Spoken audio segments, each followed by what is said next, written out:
Entonces, lo que les quería contar un poco, les voy a decir dos o tres cositas de ventilación mecánica. Yo sé que estoy con un grupo de expertos y no es la razón de esta reunión, pero me parece que es importante que aclaremos algunas cosas por todas las iniciativas pues, que estamos viendo en Colombia.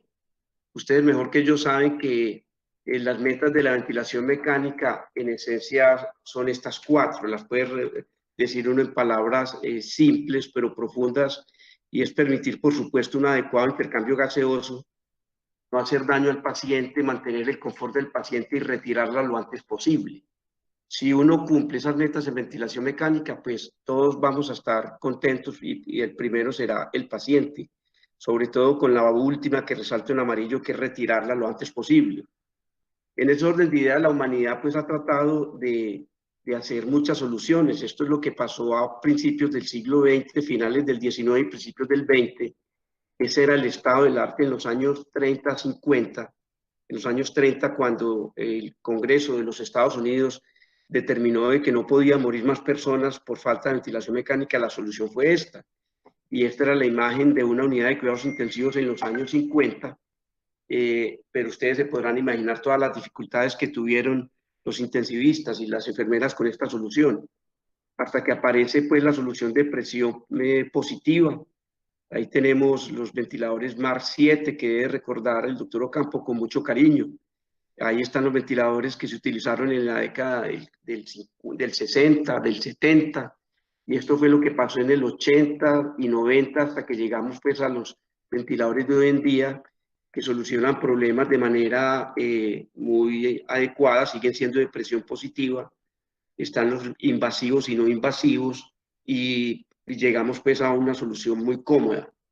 Sin embargo, me parece pertinente que recordemos un poco esto, las formas de ventilar un paciente, no los modos ventilatorios, sino las formas en que una máquina puede conectarse a un paciente.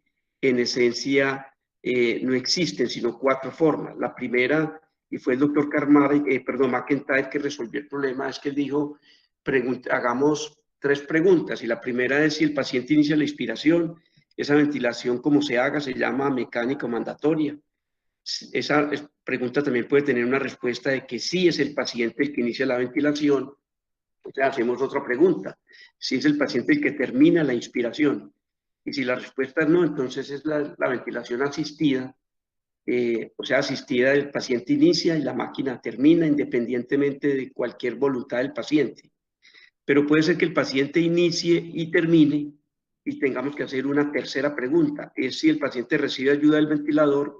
Si la respuesta es no, es lo que estamos haciendo todos ahora, ventilando espontáneamente, pero si la respuesta sí, es lo que se llama ventilación soportada.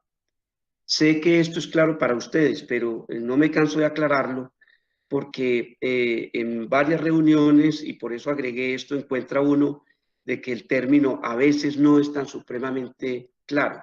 Entonces se confunde ventilación asistida con ventilación soportada, y vale la pena pues tener una claridad diametral, porque es absolutamente indispensable para poder entender lo que estamos haciendo y lo que podemos hacer.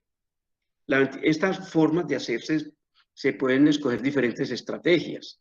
Puede ser que alguien diga, yo quiero ventilar porque voy a mantener una presión, o voy a ventilar porque voy a mantener un volumen. La humanidad no empezó con esa claridad. En los años 50 lo que se controlaban eran los tiempos, y se dieron cuenta que controlando solamente el tiempo expiratorio era muy riesgoso que para el clínico no tuviera control de alguna de estas dos variables. Entonces, cuando nace la ventilación volumétrica, que fue la primera que se hizo, antes que la ventilación de presión, la primera intención fue hacer la volumétrica. Lo que pasa es que fue tan desastrosa que rápidamente se migró a presión, e históricamente quedó la imagen de que primero fue la de presión. La ventilación volumétrica, cuando un ingeniero junto con un médico deciden inyectar un volumen a un pulmón, y lo que van a mantener fijo es el volumen, la presión queda fuera de control. Es decir, cuando digo fuera de control, es que el ventilador no tiene ninguna posibilidad de determinar cuál es la presión que se va a dar cuando insufla ese pulmón. Puede ser que la presión sea muy baja o puede ser que la presión sea muy alta, pero está fuera de control. Claro que por supuesto se le pueden agregar dispositivos o alarmas que de alguna manera informen esa situación, pero no la pueden controlar. Cuando lo que se decide es ventilar por presión, el que está fuera de control es el volumen, al punto que ustedes pueden hacerlo con sus ventiladores. Pueden subir las alarmas de presión, poner el ventilador a ciclar por volumen, que entregue un volumen X, y uno ocluir completamente el tubo endotraqueal y ver que el ventilador no tiene ningún problema en seguir ciclando por presión sin ninguna alarma, porque para él cuando ventila por presión está fuera de control el volumen. Puede ser mucho o puede ser poco. Entonces uno en esta discusión, uno podría preguntarse, para un alvéolo, ¿cierto? Un alvéolo que está siendo insuflado por volumen y le llega una presión determinada, ¿realmente cuál es la diferencia? Si yo entrego un volumen, por ejemplo, de 500 y la presión llega a 20, o si entrego una presión de 20 y por supuesto el volumen también llegará a 500. ¿Cuál es la diferencia? Entonces, en el fondo uno podría contestar sin temor a equivocarse que ninguna, pero en términos prácticos sí hay diferencias. Los ventiladores de presión, como no controlan el flujo, no tienen problema en entregar todo el flujo que sea necesario. Entonces, si usted tiene un paciente donde tiene fugas, el problema de ventilar por volumen sería gravísimo. El problema de ventilar por presión sería ninguno. Por eso la ventilación neonatal se hizo siempre por presión, no solamente por segura, sino que si no hay neumotaponador pues, y hay fugas, pues no habría ningún inconveniente en hacerlo por presión. Y así puedo decir otras diferencias, no es el tema de ahora, pero lo que sí es una realidad es que ventilar por presión técnicamente es muchísimo más fácil. Para nosotros, los ingenieros, cuando hay que controlar la presión, es una variable que no solamente se controla más fácil, sino que la instrumentación que hay alrededor de ella es muy grande y entonces se puede acariciar más fácilmente la idea de hacerlo por presión. Esta diapositiva que les voy a presentar es muy agresiva. Y es muy agresiva porque pues, tiene muchas cosas, pero es muy sabia en el sentido de que este es el mapa mental que tiene un intensivista cuando está al frente de un ventilador. Voy a decir dos palabritas. Todo lo que hay en cada uno de estos círculos, estos óvalos o estos hexágonos es el mapa, una variable. Las que están en amarillo son variables que se podrían controlar en un ventilador mediante perillas. Las que están en rojo son variables que no se pueden controlar y las que están en ese azulito son las variables del paciente. Entonces voy a mirar alguna, la que está aquí central, el volumen corriente. Cuando usted ventila por presión, eso está fuera de control. Por consiguiente, el volumen minuto también está fuera de control y el flujo pico también está fuera de control. Pero yo puedo tener una variable que controle el PIB, la presión inspiratoria máxima, por ejemplo, el tiempo inspiratorio, el periodo, la relación IE. Miren que cuando yo ventilo por volumen, voy a adelantarme, ya las que están en control son el volumen minuto, el flujo, pero las que están fuera de control son las otras. Entonces uno ve esta imagen y con esta imagen la presento en que ventilar un paciente no es fácil. Ustedes lo saben. Me parece atrevido pensar que la ventilación mecánica es un proceso simple que lo puede hacer un médico general con una simple instrucción. Posiblemente, si en la ventilación el paciente está aliviado y no hay ninguna complicación, con una instrucción posiblemente lo logre. Pero cuando haya alguna complicación, este mapa es el que ustedes manejan. Ahí hay unos triángulos, cada triángulo es una relación, entonces yo sé que cuando muevo, por ejemplo, la frecuencia, toco el volumen minuto. Aquí hay otro triángulo, por ejemplo, cuando muevo el flujo o la relación inspiración-expiración, puedo alterar el volumen minuto y eso es lo que hace complejo el proceso ventilatorio per se. Entonces, me devuelvo a la de presión, me devuelvo a la de volumen, mire que las variables son las mismas, lo que estoy cambiando son los controles a los cuales puedo yo manejar y a los que no tengo manejo. Entonces, lo que ha quedado de ventilar por volumen o por presión se ha vuelto de que para unas patologías los clínicos prefieren tener ventilación por volumen, para otras prefieren tener ventilación por presión, pero ustedes mejor que yo también saben de que son muy pocas, casi ninguna, la evidencia tipo 1A que diga que esta patología tiene que ser específicamente ventilada por volumen y por presión no puede ser, porque la verdad es lo que les dije al principio, para el alvéolo, finalmente él tiene un volumen y una presión que llegan a él. Entonces, si miramos lo que estamos haciendo en Colombia frente a ventiladores, les estaba diciendo ahorita de que el INVIMA llegó a recibir 27 posibles solicitudes, que se han vuelto 19 y que sobre su mesa realmente las que está trabajando muy seriamente son 4 alternativas. Hay 3 alternativas que se están haciendo desde Medellín, hay una alternativa que se está haciendo en Bogotá, se las voy a mostrar muy rápidamente. Esto es lo que está haciendo la Universidad de La Sabana, está haciendo un ventilador volumétrico, no lo está haciendo por presión. Tal vez recuerdan de que hubo una discusión en el país muy grande donde se decía que tenía que ser por volumen o que debía ser por presión.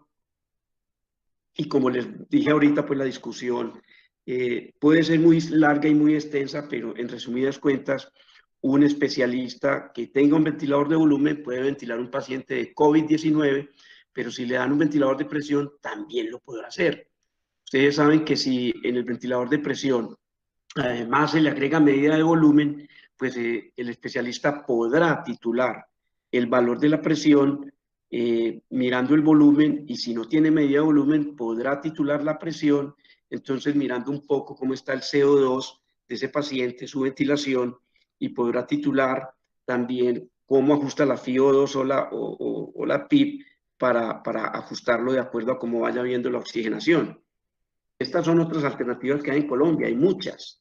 En la Universidad de Bucaramanga, esto es una del ingeniero Jorge Hernán Estrada, que posiblemente muchos de ustedes lo conozcan, en Manizales.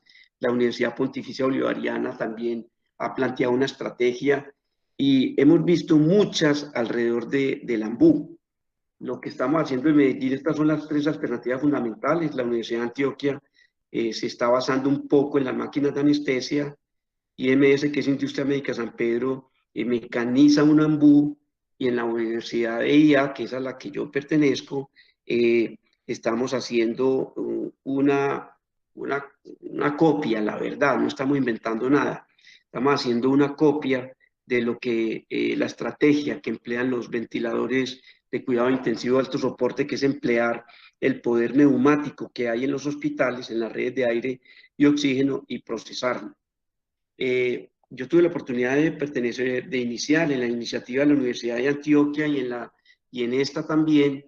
La verdad, me retiré un poco porque la máquina de anestesia siempre se ha variado mucho y tengo pues hay algunas inquietudes, y frente a las iniciativas de mecanizar el ambú, no es una iniciativa que se emplee en el mundo y tiene unos retos importantes, y si bien se ha hecho un trabajo muy importante en Industrias Médicas San Pedro, yo pienso que uno de los problemas complicados de los ventiladores es que se ven enfrentados a fugas por el tubo endotraqueal, por el circuito en el paciente, por las ondas de succión. Es un tema donde es una situación inclusive bastante corriente, y cuando se oprime un ambú, se acaba toda la posibilidad de remediar el problema de la fuga.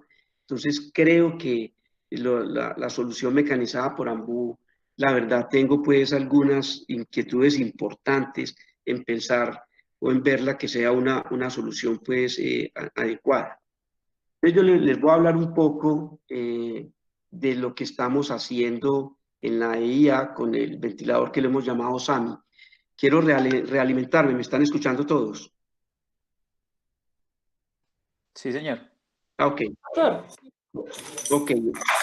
Entonces les decía, les voy a mostrar un poco lo que estamos haciendo, lo que hemos hecho, las limitantes y lo que podemos lograr. Quiero empezar por qué el nombre SAMI, porque alguien me preguntaba si SAMI era un sistema de asistencia mecánica inspiratoria, y yo simplemente le contesté que no. SAMI es como cariñosamente yo le decía a mi padre, él fue el que me condujo y me guió pues en estos temas, en Antioquia, fue la primera persona, fue el primer médico que pensó que los pacientes que se operaban no podían ir directamente a las salas de hospitalización, sino que debían de quedarse al lado del quirófano, al lado del anestesiólogo, para que se pudiera cuidar, y con él nacen las salas de recuperación que después se vuelven salas de cuidado intensivo. Y me decía con mucha sabiduría que luchara por mis sueños y que no importara lo que pasara, pues eran mi lucha y mis sueños pues lo que importaba. Entonces, el primer prototipo que nosotros hicimos fue este que alcanzó a salir en la prensa. Yo les cuento que la prensa pues tiene cosas muy buenas, pero tiene cosas muy malas.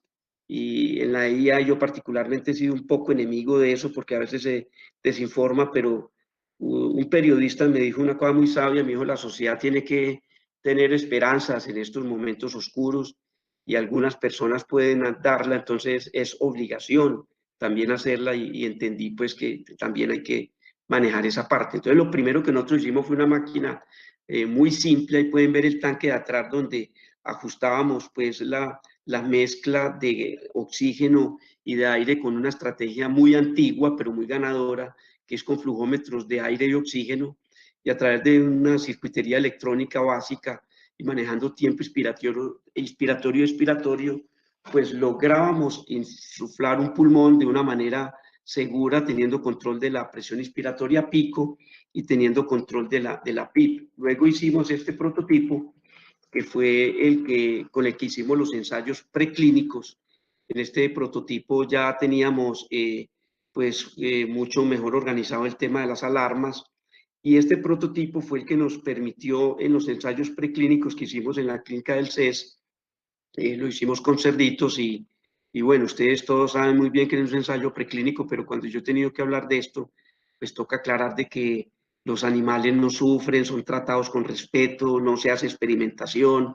Ustedes saben que Hollywood ha hecho muchas películas a ese respecto, entonces los animalistas, y yo estoy ahí en ese grupo, se hacen una cantidad de suposiciones que no son verdaderas, pero con este dispositivo hicimos esos ensayos preclínicos, y el reto era primero ver que el dispositivo no producía reinhalación de CO2.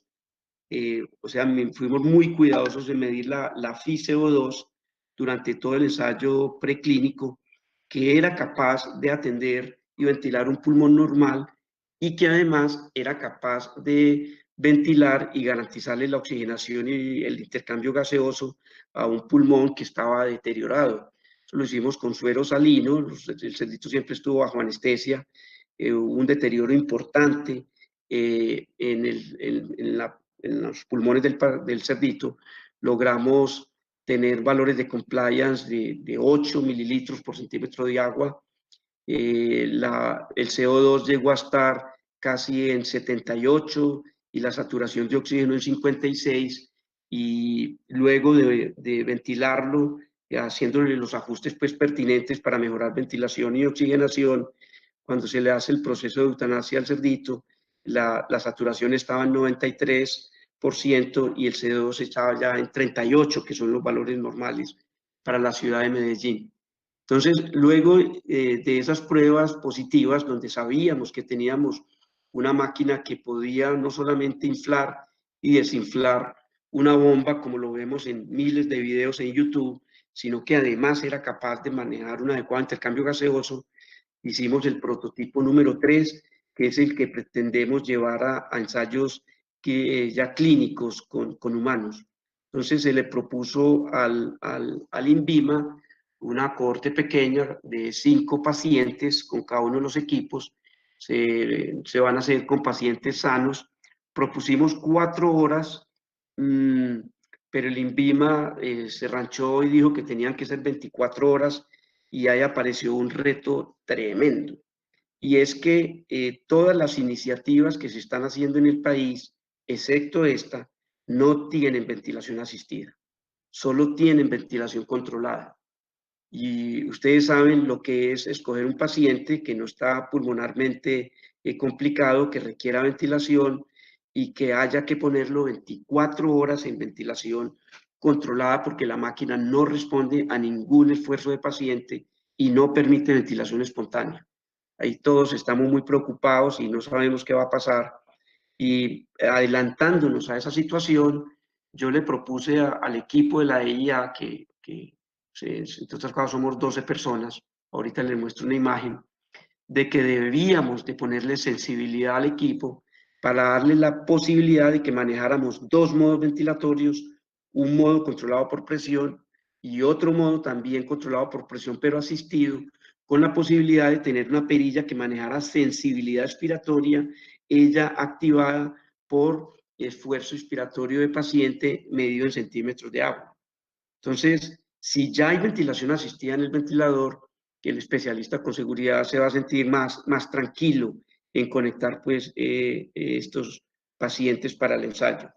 Como pueden ver, este ya se parece un ventilador de verdad, ¿cierto?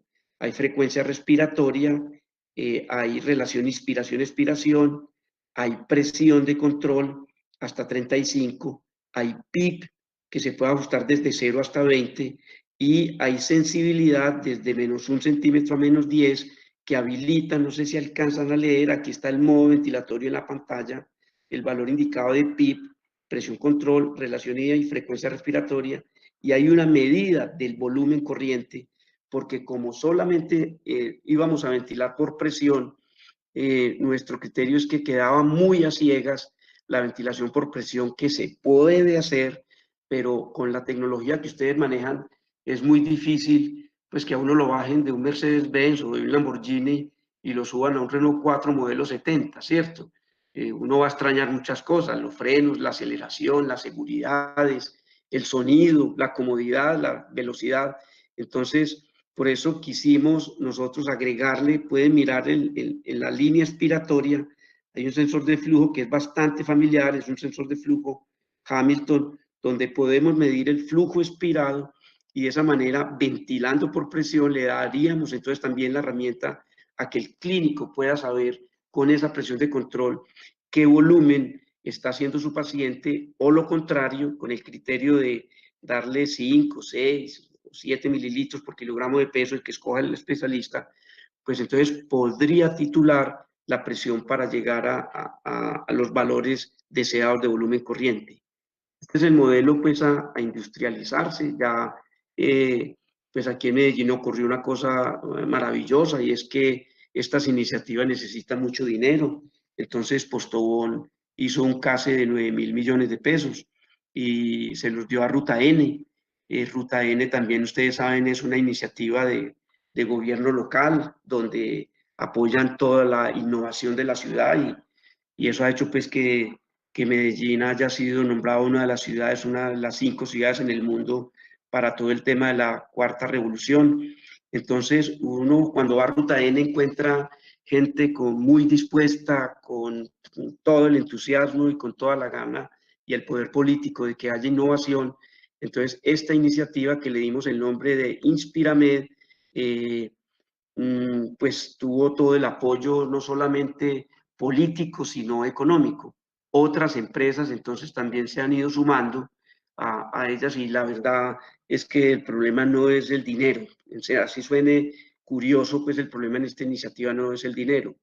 Entonces se seleccionaron 3 empresas que fueron a ser Sofasa Renault, que es la que nos está apoyando a nosotros, y Auteco, que es la que está apoyando la iniciativa de la Universidad de Antioquia y de Industrias Médicas San Pedro. Entonces nosotros aquí nos dimos a la tarea de hacer un ventilador que le diera toda la seguridad después al especialista. Es Doctor, decir, que doctor, bueno, qué pena yo lo molesto y quería devolverme a la filmina anterior para preguntarle. Si yo estoy controlando las variables desde estos botones de la izquierda abajo, ¿para qué son los sí, parámetros? O sea, o esto es otro modo de control, o eso es o para, ¿por qué tiene este flujómetro acá? sí, esa pregunta es muy buena y discúlpeme que pasé rápido por ahí, ¿cierto? Tan rápido que no dije nada. como no tenemos proporcionador ahí de oxígeno, nos hubiera encantado que hubiera otra perilla aquí que dijera FiO2 que ustedes pudieran medir en su pantalla. No lo pudimos hacer, no por carencia de conocimiento por parte del grupo de ingeniería, sino por la no presencia de celdas de oxígeno en el mercado.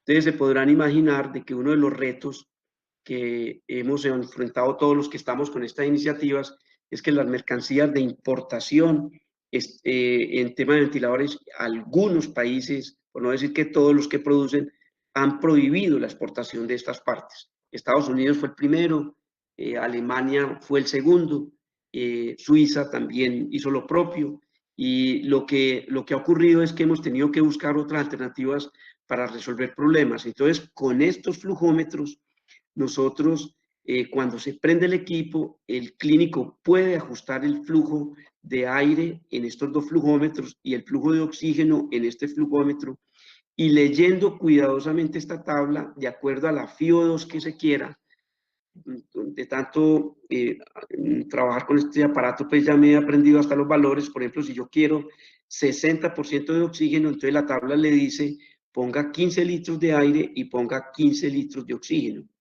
Ese volumen es un volumen técnico, no es un volumen de volumen minuto de paciente, sino que simplemente esa proporción va a ser la que va a llenar el tanque que hay al interior del equipo, y de ese tanque es donde va a salir la mezcla que se va a ir por la línea inspiratoria adecuadamente controlada para insuflar los pulmones del paciente. Entonces, si tuviéramos proporcionadores y celdas, podríamos reemplazar estos tres flujómetros por una simple perilla que dijera FiO2 entre 21 y 100%. Esa es la razón de los flujómetros. ¿Está claro? Sí, doctor, muchas gracias. Bueno, entonces les estaba diciendo que inclusive en el modelo que finalmente se va a donar, porque aquí no se va a comercializar, estos aparatos se van a donar, y quiero aclarar de que la donación es a nivel nacional, porque, por ejemplo, los Rotarios van a donar equipos, y Celsia también ha dicho que quiere donar equipos, y Bancolombia y otra cantidad de iniciativas quieren, pues están también con el ánimo de donar equipos. Entonces, el equipo final que estaríamos en capacidad de entregar sería este, ya no tendría sino 2 flujómetros, porque queremos simplificarle el manejo a los terapeutas y a los clínicos, y tendríamos pues entonces también la tabla para ajustar la proporción que se quiera hacer. Miren que esta sería la línea inspiratoria, a la cual hemos agregado un filtro antibacteriano, y la línea expiratoria también con filtro, además del filtro humidificador, que también es filtro que ustedes convencionalmente utilizan como estrategia para manejar la humidificación de los pacientes. El poner 2 filtros adicionales es como garantizar que bajo ninguna condición los pacientes con COVID-19 estarían contaminando el medio ambiente, y nos quitaría la necesidad de tener que esterilizar o reemplazar o colocar un sensor de flujo por paciente. Eso podría ser un sensor de flujo por ventilador, porque también saben que el tema de los sensores de flujo está bastante complejo por ser un dispositivo también de importación. Entonces les mostraba, entonces, la parte de la posterior, lateral, frontal. Aquí está la totalidad del equipo. Me quiero gastar pues un minutico, 30 segundos hablando de ellos. Hay 4 doctores, yo soy candidato a doctor en la Universidad de EIA. Hay otros 3 doctores, también candidatos.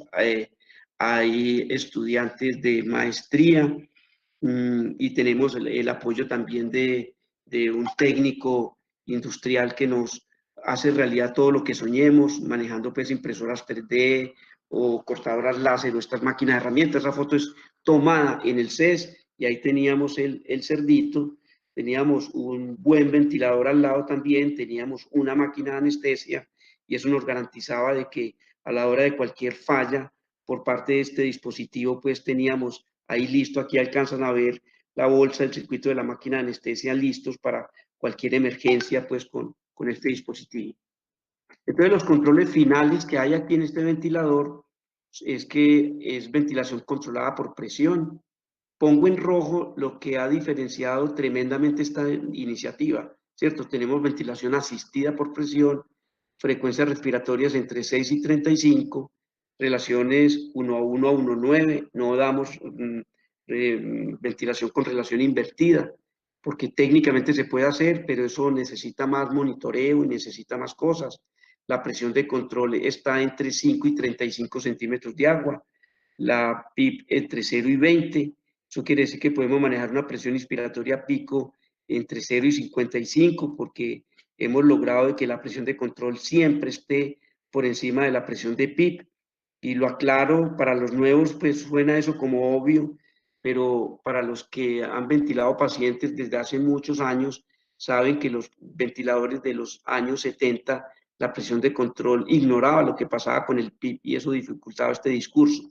Ahora se tiene la PIP como la presión de referencia y si tengo una PIP de 20 y una presión de control, pues voy a tener una presión pico de 55.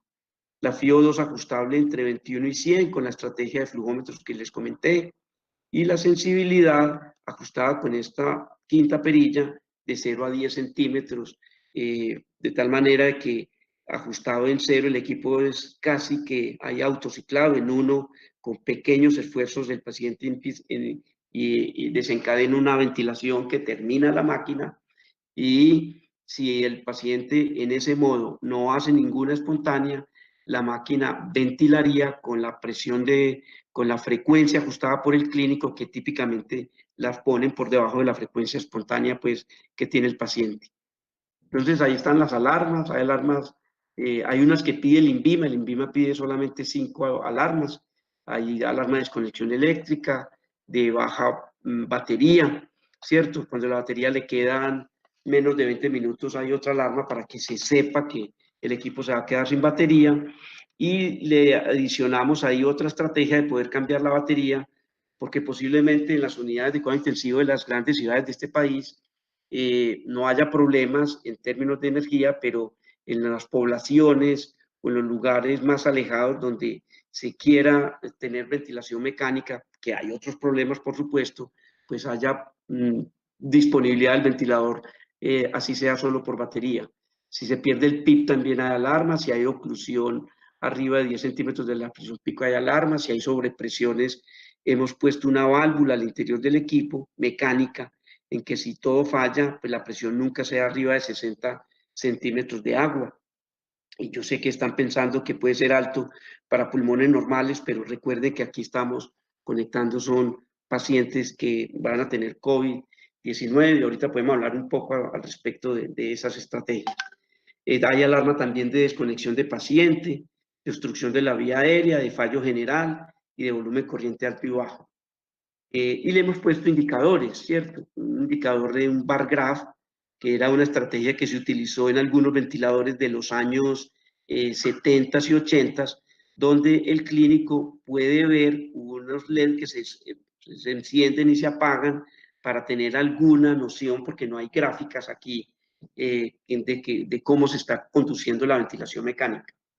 La verdad, técnicamente, esta máquina puede transmitir vía Bluetooth las gráficas a un computador o a un celular, pero no se lo hemos agregado porque cuando hablamos de software que haga esas funciones, cuando hablamos de equipos con Bluetooth, el INVIMA es muy necio y todas las reguladoras en el mundo por temas de interferencias a otros equipos, entonces es posible, pero nosotros le hemos suprimido esa parte.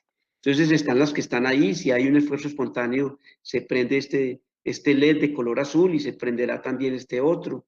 Se puede poner en stand-by para procedimientos de que se vaya a cambiar de ventilador o se vaya a llevar, qué sé yo, al resonador.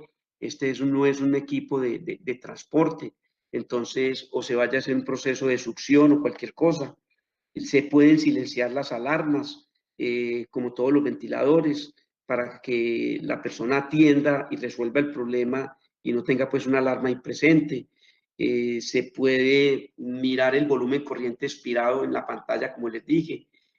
Cuando está en modo asisto controlado, entonces el medidor de frecuencia mide la frecuencia que está programada y mide la frecuencia total y también los parámetros nuevos que se van a titular aparecen en una segunda barra de la pantalla para que no hayan pues movimientos accidentales y sea por confirmación del clínico que se hace. Ahí está pues, estos son CADs directamente hechos pues por el equipo y cómo es el interior, donde está el respaldo de la alimentación eléctrica, elementos neumáticos, hay mucho cuidado de que se puedan fabricar en el país, o sea, los elementos de importación, excepto la electrónica que no está infartada en el mundo, son los que hay, se pueden hacer aquí localmente. Hay una valvulería también que hemos sido cuidadosos de que sea compatible con oxígeno y al final del día pues logramos un ventilador seguro que tenemos le hemos instaurado todo el desarrollo para que no haya ninguna posibilidad de que él por falla haga barotrauma. Eso lo hicimos poniéndole 4 seguridades. Me explico, del tanque, yo tenía una diapositiva, no sé por qué no la puse aquí, pero si ustedes me permiten y si tenemos tiempo,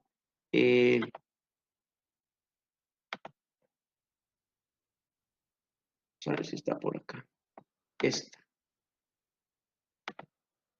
Este es el principio, está un poco borrosa, pero yo creo que se alcanza a leer. La estrategia del aire y el oxígeno con flujómetros que van a un tanque. Con esta proporción garantizamos la FiO2, salimos a línea inspiratoria, ¿cierto? Entonces aquí hay una servoválvula que es la que contiene, es el corazón del equipo, la que con un control de instrumentación es capaz de abrirse específicamente a la presión y con las frecuencias que se han establecido. Esa servoválvula entonces tiene la primera seguridad y es que si la presión está arriba, por encima de un 20% de la presión de control, entonces ella se cierra. Le instauramos una segunda seguridad y es que si esto se sale de control, esta se cerraría. Le instauramos una tercera seguridad y es que si se daña toda la parte electrónica, hay una mecánica que no permite presiones arriba de ese valor y le instauramos una cuarta seguridad y es que cuando pase cualquiera de estas 3 condiciones, la válvula expiratoria, que en nosotros también es electrónica, se abre para que un alto flujo por la línea inspiratoria no ingrese a pulmón, sino que se vaya al exterior. Entonces también le hemos puesto una válvula de PIP que está integrada en la válvula electrónica y ese es el diagrama de funcionamiento y esas serían las seguridades. Por supuesto que todo ventilador es un equipo que tiene por mal manejo un riesgo grande de hacer daño en el pulmón, pero esto debe ser exclusivamente manejado por especialistas o personas que estén pues adecuadamente entrenados, terapeutas respiratorios, médicos intensivistas, anestesiólogos, neumólogos que sepan lo que tienen entre sus manos y así evitamos pues que hayan daños. Pero con esta estrategia nosotros garantizamos que por falla no vaya a haber neumotoras, que sería el daño de entrada que podría ser muy riesgoso en una máquina de estas. Yo creo que de esta manera les doy paso a las inquietudes que hay, que quedo pues a disposición de ustedes. Quiero decirles de que yo hace mucho tiempo aprendí a decir no sé en público, entonces no me da pena decir no sé, eso le da a uno un poco más de credibilidad, entonces quedo a merced de lo que ustedes me quieran preguntar. Pues doctor, muchísimas gracias. Realmente hace algún tiempo nos preguntaron qué pensábamos de estos ventiladores de protocolo y yo no tenía el conocimiento que usted me está dando hoy, no lo tenía, ¿cierto? Digamos, he visto la propuesta de Manizales, pero no me habían explicado de una manera pues como tan clara cómo era que funcionaba el aparato. Entonces, muchísimas gracias, Doc, esto para nosotros ha sido muy valioso. Quiero también darle las gracias a mis colegas y a todos los anestesiólogos y a los residentes que hace mucho tiempo no los veo y los extraño, porque de verdad que los espacios académicos hacen muchísima falta y en esta situación sí que nos van a hacer falta. Quería hacerle una preguntita, Doc. ¿Este ventilador en su válvula expiratoria da al aire? O sea, es un ventilador de base abierta, ¿cierto, Doc? Sí, esa pregunta tiene 2 componentes. El flujo expiratorio sale a la atmósfera debidamente filtrado, pero el control lo hemos hecho de que si hay variaciones de compliance o de resistencia por parte del paciente, el control siga haciendo lo que programó el clínico por primera vez. Uno puede hacer un control donde le diga, vea, mantenga la presión en 20 durante un segundo. Pero si cambia la resistencia o la compliance, puede ser de que eso no lo logre la máquina. Yo tengo una tremenda preocupación a ese respecto, porque es que las iniciativas que he podido mirar y he sido curioso en mirarlas todas, la gente piensa que ventilar por presión es llegar a ese valor de presión por un instante y ya. Y la verdad no es esa. Usted mejor que yo sabe, cuando usted mira sus gráficas de presión, que la presión está durante toda la fase inspiratoria, de que hay una variable que se llama Range Time, que es el tiempo en que se demora el equipo para pasar del valor de PIB hasta la presión de control, y los fabricantes hacen grandes esfuerzos para que eso sea en milisegundos, para que el pulmón tenga durante toda la fase inspiratoria ese valor de presión. Entonces, el equipo de nosotros, si nos toca decir si es de asa abierta o asa cerrada, nos toca decir que es de asa cerrada, porque ante cambios de compliance y resistencia, el control se ajusta a garantizar el mismo valor de presión. O sea, esa sería la respuesta técnica. Pero en ventilación mecánica, asa cerrada no significa exactamente eso, porque en asa cerrada hace referencia a los equipos donde el volumen, el flujo, inclusive otras variables como el CO2 o la saturación son realimentadas al ventilador, y el ventilador es capaz él solo de ajustar las presiones hacia arriba o hacia abajo para lograr pues el propósito que quiere el clínico. Entonces, en resumen, en estrictos términos técnicos, nuestra opción es de asa cerrada, pero solamente tratando de mantener las variables que ustedes setean al principio del ventilador. Pero en el argot de ventilación mecánica tendríamos que decir que es un ventilador de asa abierta, porque no hay realimentación de controlar o variar la presión de control por variaciones del paciente. Listo, doctor. Le hago una pregunta. ¿Este ventilador se podría conectar a una bala de oxígeno o necesariamente, digamos, tiene que tener una red de oxígeno?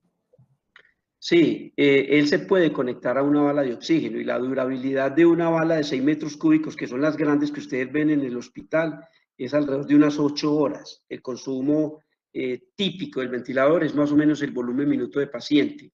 Si se conecta a esas balas pequeñas para volverlo de transporte, yo diría que este no es un ventilador de transporte, para nada, inclusive ni siquiera intrahospitalario, porque los fabricantes gastan mucho dinero en darle robustez a los equipos a ese respecto. Yo también quiero, o sea, este es el momento de decir, porque es que se dice, no, es que los importados valen 150 o 100 millones, 80, y estos son de 2 millones de pesos, y eso no es cierto. El de nosotros ya va en 12, ¿cierto? Ya va en 12, y solamente tiene las cosas tan básicas que le he dicho. Agregarle presión soporte, curvas, modo en volumen, o posiblemente eso va a ir subiendo y posiblemente hasta sea más costoso hacerlo en Colombia. Lo que pasa es que lo que estamos haciendo es que no somos capaces de producir iPhones 11, sino que somos capaces de producir el celular tipo flechita, en que cumple su cometido, ¿cierto? Puedo hablar por él. O sea, ustedes podrían ventilar pacientes con seguridad que necesitan especialistas mucho más cuidadosos, y no cuidadosos es la palabra, necesita más atención por parte del terapeuta, porque es un equipo que está muy solito en términos de alarmas y en términos de monitoreo que ustedes están enseñados a tener en sus ventiladores de cuidado intensivo. No sé si alguien tenga alguna pregunta. Quisiera preguntar. Perdón, pido la palabra, no sé si todo. Siga, doctor Alberto, yo ya ahorita hago la pregunta. Bueno, no sé si me puedan aclarar si el ventilador desecha hay una forma de canalizar el gas exhalado hacia el sistema de aspiración del hospital, o simplemente sale al ambiente después de filtrarse por un filtro EPA. Y lo pregunto pues para saber si la saturación del filtro nos implicaría realizar un procedimiento de cambio en eventuales pacientes COVID. Sí, esa pregunta está muy interesante. Conectar líneas expiratorias a sistemas de aspiración del paciente es muy riesgoso, muy. Los sistemas de aspiración de pacientes en el mundo hay de dos tipos, el normal que ustedes utilizan para succionar líquidos y el sistema de baja presión, muy poco común en Colombia.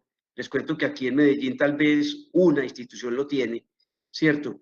Y hay muy pocos que son los que se emplean sobre todo en cirugía para las máquinas de anestesia, que por normativa de Estados Unidos y otros países las máquinas de anestesia no pueden echostar al quirófano, entonces toca echostar a un sistema de evacuación de gases anestésicos. Entonces, conectar un ventilador, no conozco ninguna iniciativa pues, que lo proponga en el mundo. Y ahí habría el riesgo de pérdidas de PIB y lo peor, colapsos alveolares, pues que serían muy perjudiciales. En los años 60 se quiso manejar la expiración de manera activa, sacando los gases y los resultados fueron catastróficos. Entonces, no. Lo segundo es que lo que usted plantea sí es muy cierto. Puede ser que al tener filtro también en la línea expiratoria, todos sabemos que a veces encontramos líquidos o aerosoles que están en esas líneas expiratorias y conlleve a que haya que monitorizar mucho más esa línea. Por esa razón, fuimos cuidadosos en agregarle una alarma de que cuando se aumente la resistencia en el filtro expiratorio se indique y entonces se proceda a hacer el respectivo cambio específico del filtro expiratorio. Doctor, no la hay en el medio, es difícil conseguirla, pero la válvula de Create Biotech, que es la válvula que se llama la Manifold Valve, tiene una presión de control para alimentar la PIP y permite la canalización de flujo expiratorio. Se lo digo como un aporte, nosotros no la tenemos, no la hemos podido conseguir, pero si en algún momento ustedes la pueden replicar, pues el interés principal de esto es pues la vida de los colombianos, ¿no? Claro, por supuesto, es muy interesante el aporte y hay que consultarla, pero cuando ponemos un filtro con 99,999% de filtración, pues estamos tranquilos de que el COVID se quedará ahí en el filtro, entonces el aire de salida debe salir un aire que es limpio, pero me parece muy interesante el aporte, aquí tomé nota de lo que me está diciendo, porque claro, mientras más seguridad haya, pues serán todas bienvenidas, por supuesto. Yo he consultado 5 fichas técnicas de filtros en Colombia, de 5 proveedores, y hablan de una duración de entre 6 y 8 horas la mayoría, con lo cual esto sería un procedimiento de reemplazo aproximadamente 4 veces al día, que es un procedimiento pues que genera aerosoles, es por eso que generaban la duda. Sí, ahí tengo algo que anotar, y es que como una de las estrategias para humidificar pacientes en cuidado intensivo es con los HME, ¿cierto? Que son los filtros higroscópicos que detienen o atrapan la humedad expiratoria para añadírsela a la próxima inspiración. A esos filtros también le han agregado la estrategia de filtrado. Y la verdad, cuando dicen el 99 son muy malos, porque de 100 pacientes uno tendría la posibilidad de contaminarse. Pero cuando se le agregan 4 ceros, ¿cierto? Es 99,9999%. Hay filtros y hay marcas de esas, hay varias, que dicen que si no hay directamente secreciones, la durabilidad puede estar entre 24 y hasta 48 horas. Tal vez la doctora Florian debe tener mucha experiencia pues, al respecto con este tipo de filtros.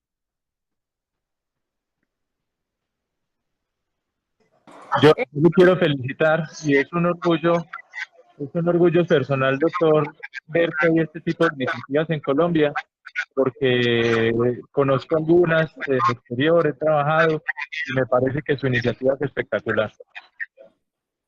Muchísimas gracias, muchísimas gracias. Yo he tenido algunas realimentaciones, creo que en Colombia lo estamos haciendo bien. Yo tuve la fortuna de ser profesor del doctor Díez, que está en Houston. Es el médico que lidera pues toda, no sé si lo conocen, es el médico jefe que lidera todo el tema de Houston, que a su vez es dueño de una cantidad de hospitales en Colombia. Yo tuve la oportunidad de compartir esta iniciativa con él, me invitó a que fuéramos a Houston y a que ofreciéramos los ventiladores en Estados Unidos, porque mirando la iniciativa de la NASA, Uno ve que la NASA, si bien el ventilador es volumétrico y está muy lindo, pero no tiene ventilación asistida. Entonces, entregarle un dispositivo a un especialista y decirle que durante todo el tiempo de la ventilación solamente puede tener su paciente totalmente relajado, sin ventilación, sin ningún esfuerzo inspiratorio, creo que para ustedes es un reto bien, bien complicado. Inclusive el destete también se ve bien complicado.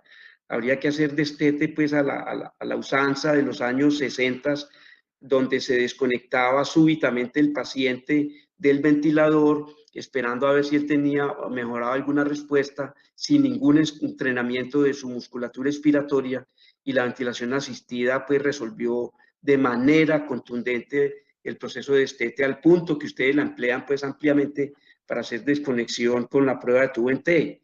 Entonces, no todos sus pacientes lo llevan pues a ese complicado proceso de presión soporte, porque ustedes son los primeros que quieren desconectarlo del ventilador.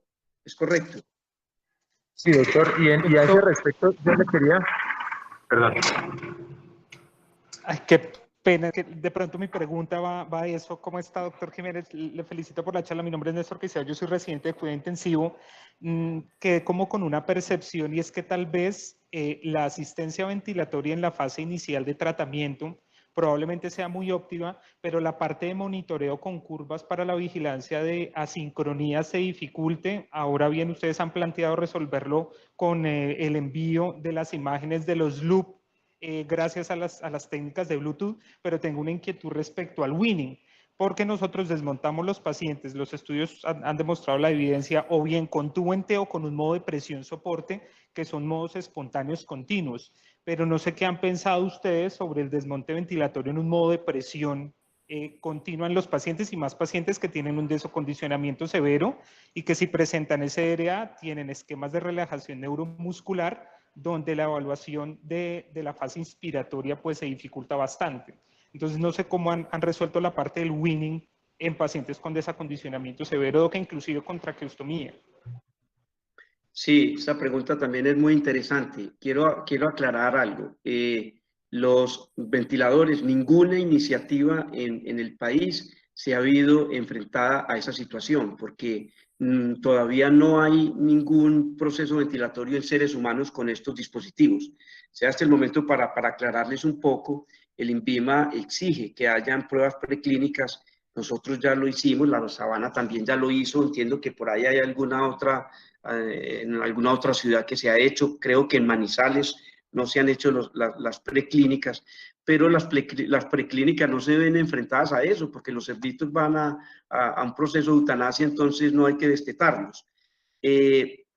Entonces, específicamente en Colombia, esa situación no se ha vivido. Se va a vivir con dos tipos de dispositivos. Unos que no tienen ventilación asistida, y creo que es muy complicado, estoy de acuerdo con usted, muy difícil, y otro que tiene ventilación asistida. El que tiene ventilación asistida, la única estrategia será la prueba de tubo en T. No hay posibilidad de tener presión soporte, y ni siquiera cercana. Ustedes no se imaginan el reto técnico que es la presión soporte para un ventilador. Por eso la humanidad se demoró hasta la década del 80 para instaurarlos en sus ventiladores. Entonces, no va a haber presión soporte, no hay gráficas de flujo, no hay gráficas de volumen, hay una simple gráfica de presión, y quiere decir que para los especialistas nuevos, porque a los demás años sí les tocó. Yo hago parte de la persona de muchos años, yo soy una persona de 63 años, entonces a mí se me tocó ver en el Hospital San Vicente cuando solamente tenían ventiladores MA1, y el MA1 no tenía sino ventilación volumétrica, y la desconexión era desconectando el tubo endotraqueal del ventilador, sin ningún entrenamiento previo, solamente porque empezaban a ver que había alguna ventilación espontánea.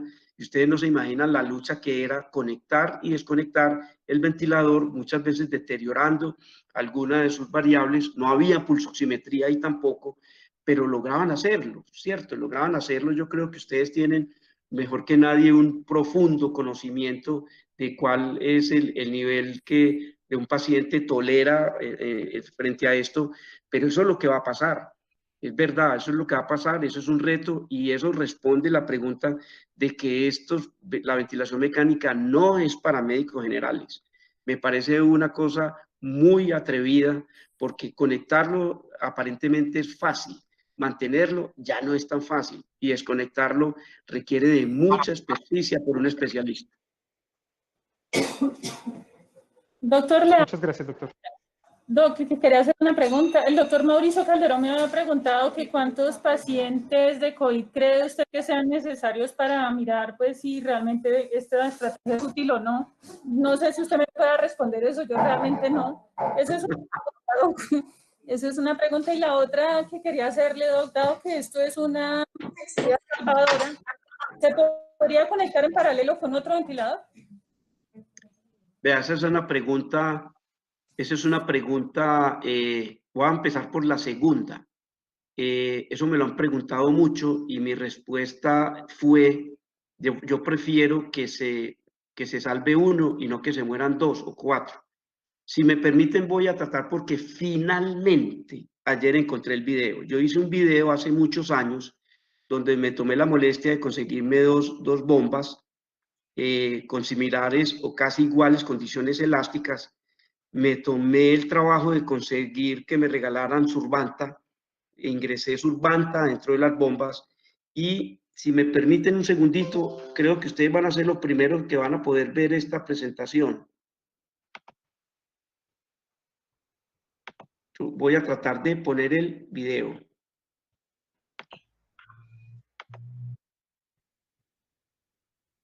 Ahí están viendo mi pantalla. ¿Cierto?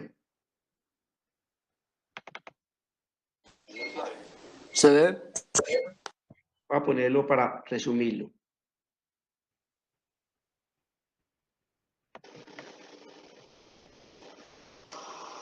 Si les ponemos de lugar sin eso primero la 1, donde quiera que esté. Es por no hay diferencia por presión. Si no, la ley de Laplace no existiría. Eso sí, estaba pensando en la ley de Pascal de presiones igual. Estaba pensando en un momento determinado en la facilidad de que se fuera por un lado primero. Es que esa bomba 1 tiene, miren, tiene una deformidad aquí arriba. Aquí. Miren, ¿sí la ven? Ahí. Miren que el material ya está más transparente ahí. No importa, sí, el elemento químico. Pero la otra, si ponemos entrar la otra también va a generar eso. Esa vejiga. Sí, de hecho, veamos vamos a entrar la otra, ¿cómo hace? No, el surfactante no trabaja bien sobre el elástico. Sobre el plástico. Porque está con un humano, pues que obviamente es una cosa química. Eso es una conclusión. Sí.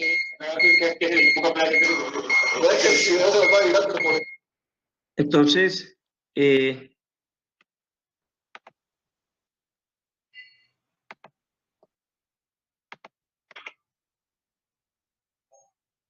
aló. Sí, entonces, si vieron en ese video, eso luego lo hice muchas veces, ya no poniendo bombas, sino poniendo resistencias mecánicas exactamente iguales. Y la verdad, la ley pues hay unas leyes, la ley de Laplace es muy clara, y es que una vejiga o una esfera, cuando aumenta su diámetro, instantáneamente los requerimientos para seguirse inflándose se hacen menores. Entonces, en los alvéolos se tendrían que inflar infinitesimalmente iguales. Tendrían que cambiar su diámetro exactamente igual, porque si alguno se infla un tricito más, ya el otro perdió el año. Inmediatamente pierde el año, como lo vemos en las bombas. Entonces, cuando se conectan 2 pacientes a un ventilador, lo que ocurriría con seguridad es que habría una sobreventilación para uno de ellos y habría una subventilación para el otro, posiblemente produciéndole daño a los dos. La Sociedad Americana de Cuidado Intensivo luego se manifestó y dijo, por Dios, eso no se puede hacer. Pero es fácil con este video entenderlo mucho mejor, de que tener un paciente matemáticamente con resistencia igual y con compliance igual es literalmente imposible. La verdad, literalmente imposible.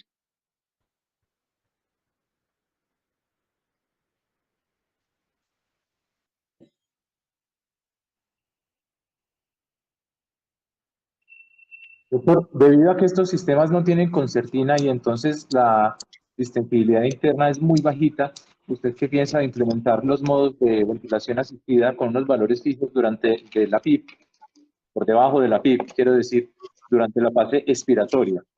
La primera. Y la segunda, para el compañero que hablaba de lo de tubo en T, yo creo que el tubo en T puede fugar aerosoles, entonces la solución que están dando muchos dispositivos en el mercado es hacer una válvula de cheque que permite la inspiración bajo una resistencia mucho menor a la del filtro inspiratorio, que es de 1.5 centímetros de agua. La válvula de cheque baja a 0.1, tan bajo como 0.1, y permite unos flujos mayores, porque los filtros también tienen unos límites de los flujos en litros por minuto que tienen permitidos. Gracias.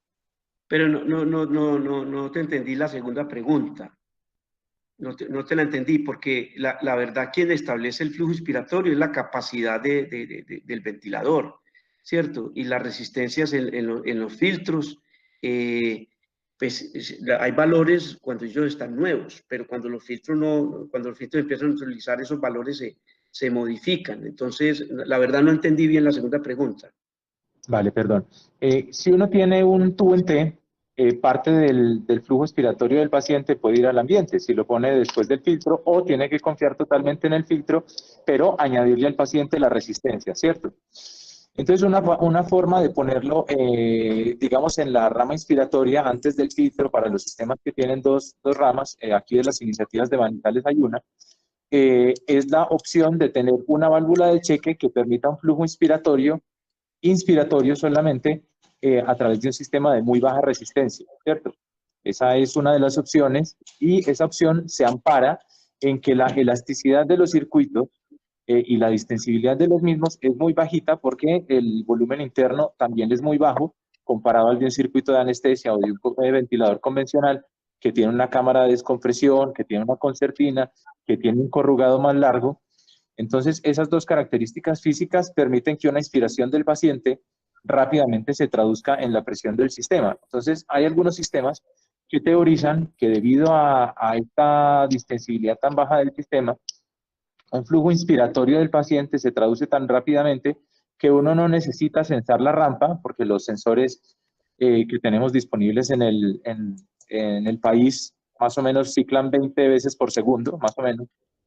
Entonces, medir una baja de presión, por ejemplo, 2 o 3 centímetros de agua por debajo de la PIP, es suficiente para hacer el modo asistencia cuando el paciente está en la fase expiratoria. Sí, lo que pasa es que en la pregunta, lo que estás diciendo, hay varias cosas. Cuando empezaste a hablar al principio del tubo en T, con los filtros, yo creo que la prueba de tubo en T para pacientes, como lo hacen en este momento en cuidado intensivo, el especialista tiene su ventilador en asistido, lo desconecta y le hace una prueba de media hora y mira si es positiva o negativa. Yo creo que las pruebas de tubo en T en pacientes con COVID, al tubo en T habrá que ponerle un filtro. Hay que ponerle un filtro ahí porque no tiene sentido cuidar esa expiración que siempre sea filtrada y al hacer la prueba de tubo en T ya no esté filtrada. Entonces, ¿para qué filtramos y para qué cuidamos durante todo el proceso ventilatorio que el COVID no esté tan regado ahí pues en ese espacio? Entonces, ahí hay un nuevo reto para los especialistas de que cuando hagan la prueba de tubo en T, pues tendrá que ponerle un filtro y el filtro no es problema, porque el filtro le va a agregar una resistencia demasiado baja, más si le pone un filtro nuevo. Es muy baja la resistencia y pueden hacer su prueba de tubo en T. El reto es la fijación de ese filtro porque ellos no van a querer que se estube el paciente por hacer eso. Cuando ellos hacen la prueba de tubo en T, el tubito endotraqueal está ahí tranquilo y no se va a estubar. Pero que ahí habría pues un reto. Eso es la primera parte. En la segunda parte de la pregunta ya estás hablando de una característica propia del ventilador, ¿cierto? Eso es como otro tema. Porque en la prueba de tubo en T el ventilador es totalmente pasivo. Hay ventiladores que tienen la capacidad, pero muy sofisticados, yo creo que tal vez 2 marcas en el mundo, que tienen la capacidad de hacer la prueba de tubo en T sin desconectar el paciente del ventilador. Pero estos ventiladores y la inmensa mayoría de ventiladores en el mundo están lejos. Entonces la doctora María Cristina me puede corroborar eso, de que la prueba de tubo en T les obliga a ustedes a que tienen que desconectar el ventilador del paciente. ¿Estamos de acuerdo? Sí, doctor, yo la verdad no conozco, y deben existir si usted lo dice, ¿cierto? Pero no conozco ningún ventilador que me permita hacer una prueba de tuente sin desconectar al paciente. No sé cómo se haría esto.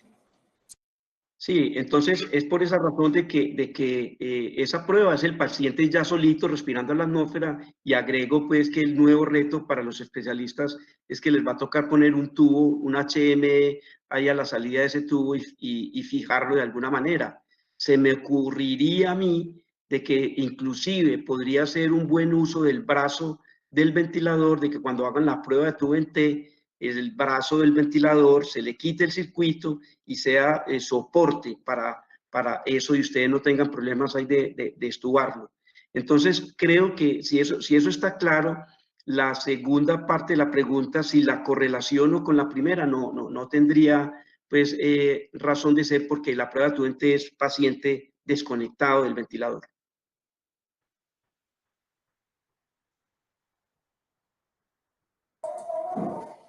¿Alguien más tiene alguna pregunta?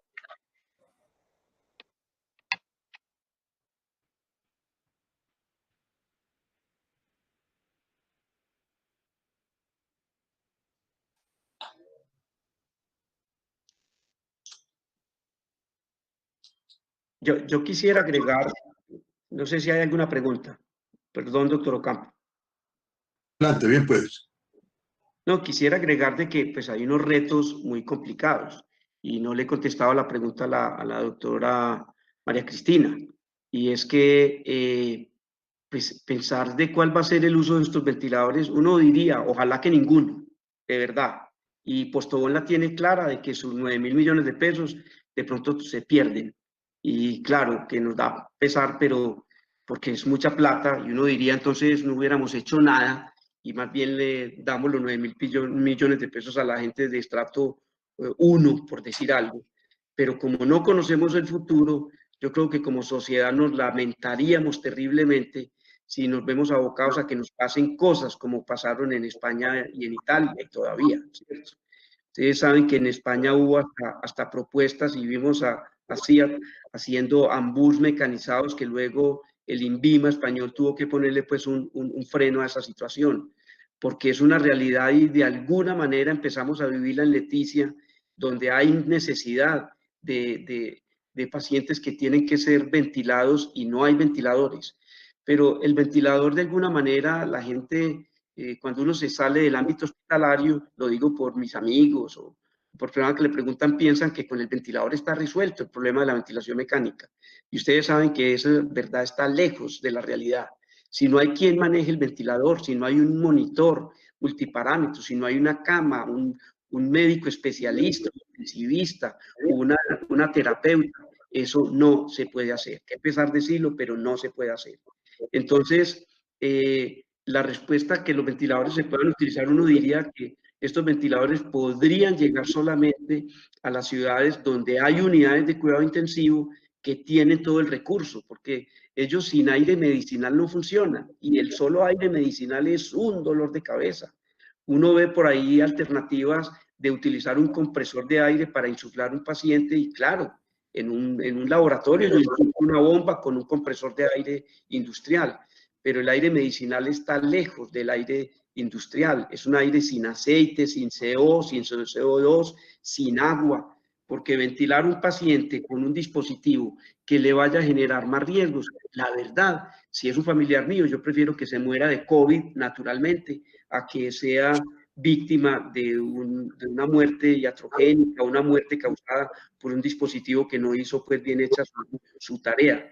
Entonces, en lugares donde no haya red de oxígeno, redes de aire y todo este recurso que he mencionado, estos ventiladores no se van a poder emplear. No vamos mal, y en Colombia no vamos mal, ¿cierto? Todos sabemos que toda la etapa de mitigación con toda esta cuarentena, pues hemos logrado como detener el pico, pero es una realidad que lo vamos a tener. Ojalá que no nos dé tan duro. Y es ahí cuando estemos inmersos en esa realidad, porque también varía mucho de ciudad a ciudad.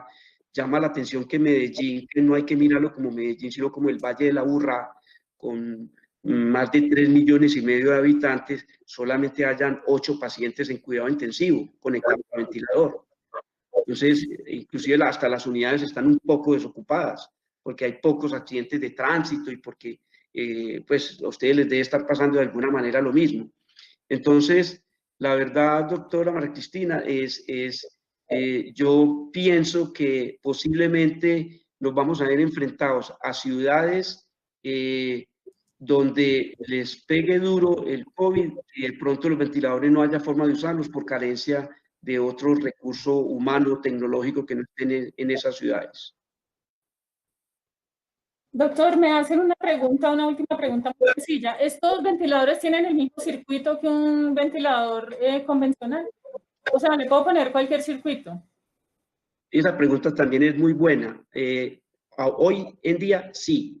Al principio no era esa la respuesta, pero es muy complicado llevar un ventilador que no se le pueda poner un circuito común y corriente. O sea, es simplemente una manguera inspiratoria, una manguera expiratoria y el filtro humidificador. Y lo único que tiene adicionado son 2 filtros de más, uno para la INS y otro para la ES por el tema del COVID, pues con su alta transmisibilidad.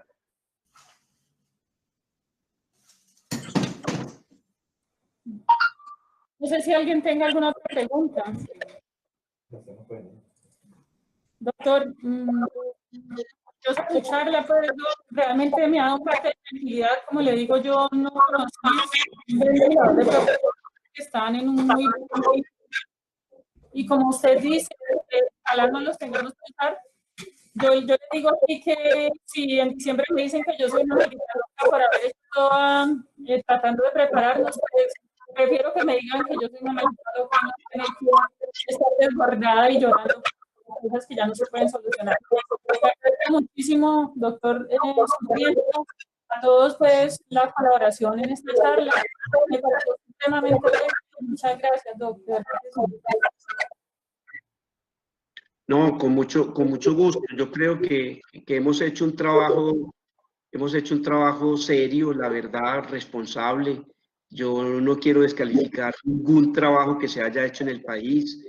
Simplemente lo que pasa es que percibo, porque me han consultado mucho, de gente que tiene muy buenas ideas de ingeniería y gente que quiere hacer, que quiere colaborar, pero que de pronto no posee o no ha vivido todo lo que hay alrededor de un ventilador.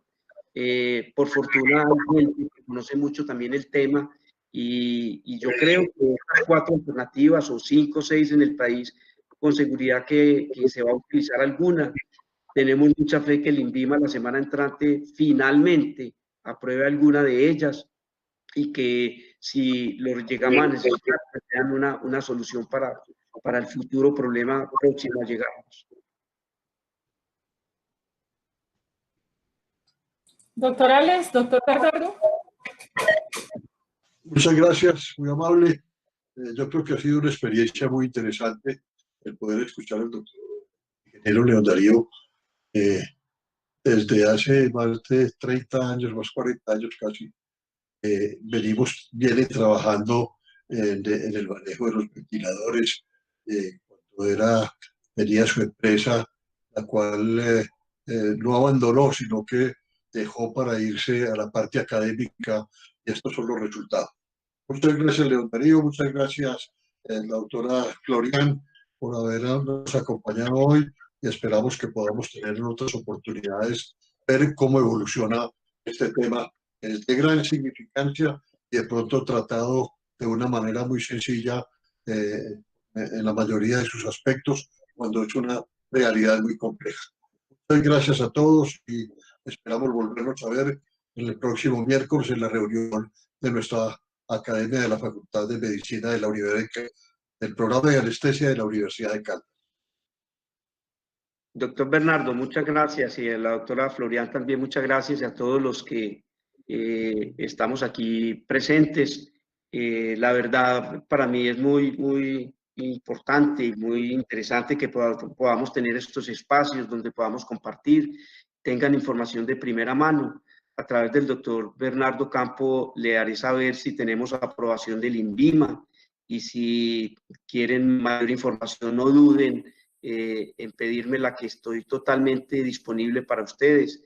Y ustedes son los actores fundamentales de esta película, la verdad. Ustedes son los que van a utilizar estas máquinas y tienen que utilizarlas, y son las que van a vivir todas las dificultades y todas las alegrías pues, que depara la ventilación mecánica con dispositivos mucho más simples de los que ustedes tienen ahora. Estoy a su entera disposición y de verdad muchas gracias por este espacio y me alegra pues mucho ver a muchos de ustedes. Muchísimas gracias a todos. Gracias, doctor León Darío, y muchas gracias, Bernardo. Gracias, chao.